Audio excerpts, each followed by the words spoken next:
Good morning, everyone. We're continuing here in the KITZUR HILCHOS Shabbos, and we're talking about Hadlakas Neiros, lighting the candles Friday night before Shabbos begins. Ami Achiyuv, on who is the obligation resting to light the candles? Hadlakas Ner L'Tzorech Shabbos Hu Mitzvah. Lighting the candle for the sake of Shabbos is a mitzvah. Umevarchim al Hadlakasa. You have to make a bracha on the lighting itself. Even though that the obligation rests upon the entire house, which means on the entire family, the custom is that the woman, the mother of the house, the wife of the house, she is the one who lights the candles of Shabbos. Why is the obligation incumbent upon her? L'chaper al chet isha rishena.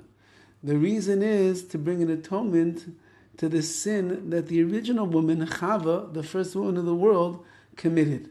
What did she do? She gave her husband Adam HaRishon to eat from the Eitz Hadas Teivera, the tree of knowledge of good and evil, and as a result of that, he writes here, Shegarma misa la'olam, it caused death to come to the world. Remember, Adam and Chava were perfect. They could have eaten from the Eitz HaChaim, the tree of life, and lived happily ever after, literally for all of eternity. But once that they ate from the tree of knowledge of good and evil, and the evil was mixed up inside of them, so they had to be banished from Gan Eden.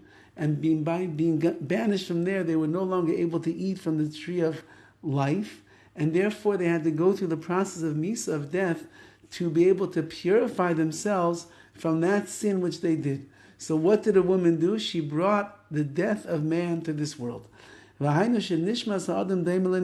neshama of a man is compared, of a person, is compared to a candle. Like it says in the pasuk, Ki ner Hashem, the candle of Hashem, nishmas Adam is the soul of a man. Since that the first woman, Chava, she caused to extinguish the Neiro Shel Olam, the candle of the world, Adam HaRishon's neshama, he was the candle of the world. She has an obligation to go back and rekindle and relight that candle. At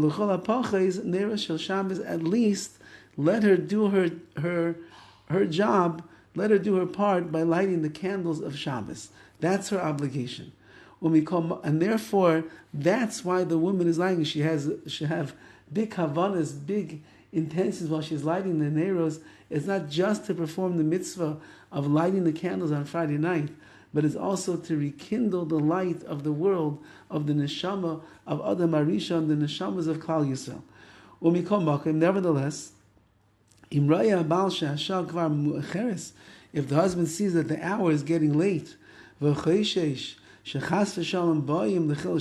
he's concerned that, God forbid, maybe his wife is going to end up being machal Shabbos, desecrate the Shabbos. She's waiting too long to light. She got busy giving the kids baths, getting herself ready, and the clock is ticking.